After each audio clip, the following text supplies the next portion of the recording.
Hello guys, welcome to Ashley Lancelot's show. This is how to fight a particular creature of D&D and so forth as well.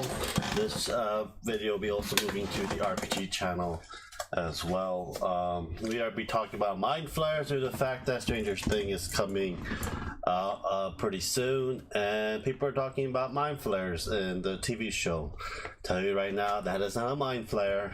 That is some type of creature.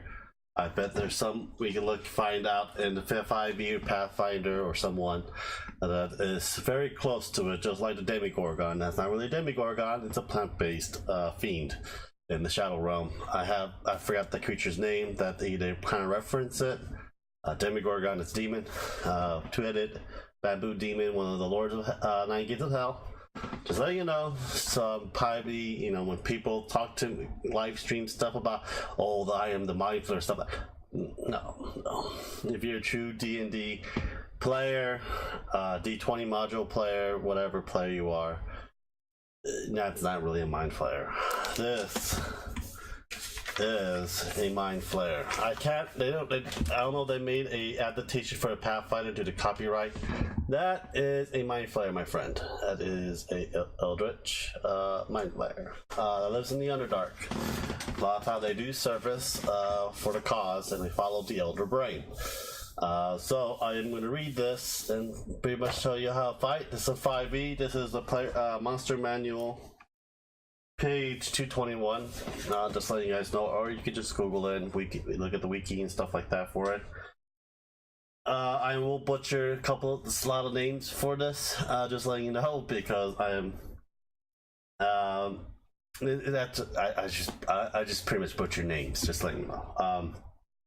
Unflowers called Illich, are the scourge of the sentient creature across countless worlds, psionic, triant slayers, and interdimensional voyagers.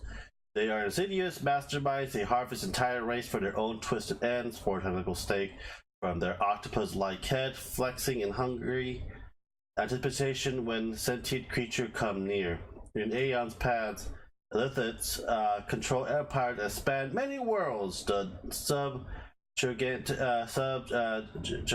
and consequently wrapped whole race of humanoid slaves, including the Githraki and the Githzarai, the Grimlocks and the Cow, conjoined by a collection of consciousness. The Illithids hatch plots and far reach and evil as their for themless mind can conceive. Since the fall of their empire, Lithids collective on the material plane and resides in the Underdark. They have a psionic commander, they have a high mind colonies, and the hunger of the minds. Those are the three main things about them. We're going to decide psionic commander. Mindfulness possesses psionic powers that enables them to control the minds of creatures such as troglodytes, grimlocks, Quathgoths, and ogres. Lithids prefer to communicate via telepathically and use their telepath when issuing commands to their thralls. When a Lithids meets strong resistance and avoids initiate combats as an order its thralls to attack like physical extension of the Lithids' thoughts. These thralls interpose themselves between the mind flayers and its food, sacrificing their lives so that their master can escape. So basically, Lithids actually did enslave an entire race, and basically control them, and they also control a lot. These are very scary creatures indeed. We get more into it, we read more about it. They will have a tremendous amount of mobs before you're able to get your hands on the mind flayer for it. The reason why is that they're physically weak, but they're mentally strong, and they're very good spellcaster as well. If you don't have a very good high wisdom save, you're pretty much going to be screwed in the game in 5e. 3.5, I gotta rebuy all 6 monster manual for it, so just letting you guys know. They're very powerful indeed, especially in groups, especially when you go down and fight their high overlord, the Elder Brain.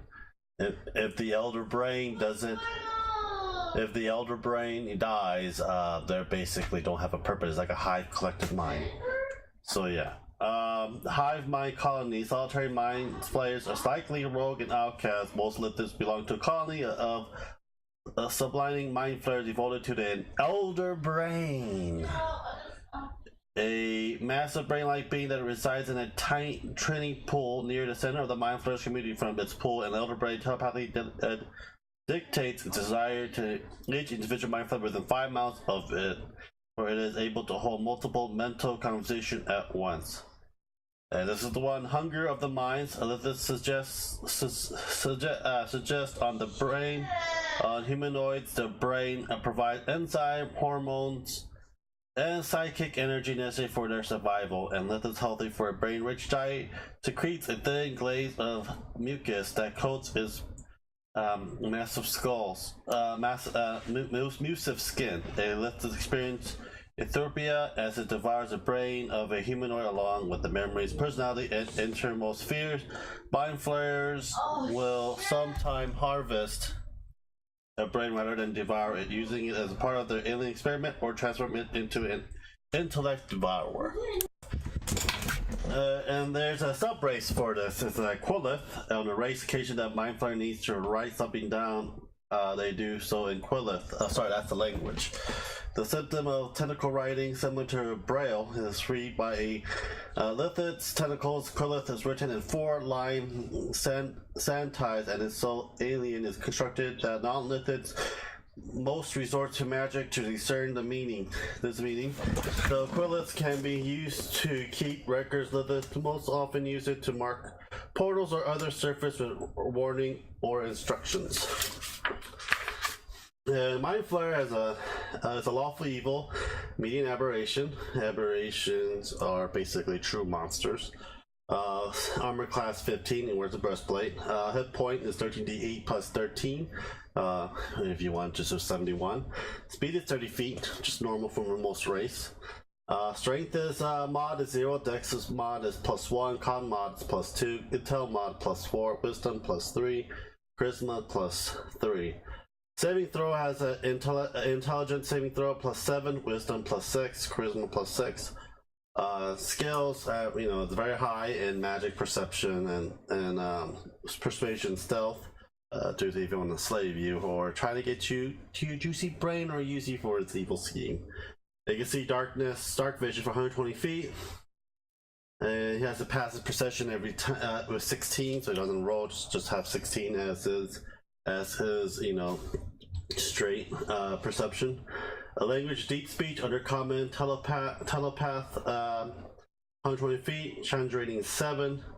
It has a magic resistance. Mind Flayer has advantage on saving throw against spells or other magical effect. I believe it's a +2 or +4. I gotta look it up. Innate spellcaster psionic. Mind Flayer initiates spellcast ability intelligent, and it's intelligent. That must have a save of DC 15. It can innately cast the following spell requiring no components at will: detect thoughts, levitate once per day, dominate monster, plane shift oneself. It's only self. Action is tentacles. That's +7. It has a 5-foot reach, and if it hits you, it's 2d10 +4 psionic damage. If the target's medium or smaller, if it's grapple, escape a DC 15. To escape a escape check is basically athletic or acrobatics check. It must succeed on a DC 15 intelligence saving throw to be stunned until this grapple ends. So if it grapples you and the tentacle's on your head, it can extract brain, a +7 to a hit. And if it hits, you take 10d10 points of damage. That's almost max of 100 points of damage if it gets all rolls, all 10. That's a crap load of damage. You probably would die. If this damage reduced to 0 hit points, the Mind Flayer kills the target by extracting and devouring its brain. Mind Blast is a 5 to 6 charge. It takes 5 to 6 recharge. It takes 5 to 6 turns to recharge this ability every time he uses it. Mind Flayer magically eliminates psionic energy in a 60-foot cone. Each creature that in that area must succeed on an intelligence 15 saving throw or take 4d8 plus 4 psionic damage and be stunned for 1 minute. The creature can repeat the saving throw at the end of each of its turn, ending the effect of itself on a success. So by itself, if it grapples you, you probably will die. Just letting you know. So just be careful not to do melee with it. Even though it's physically weak, a good chance of it, but you probably have a good chance of you successfully passing the DC intelligence save, because intelligence save is only 15 of it. So you have a very good chance of not being stunned and so many other forts as well, trying to escape at the same time.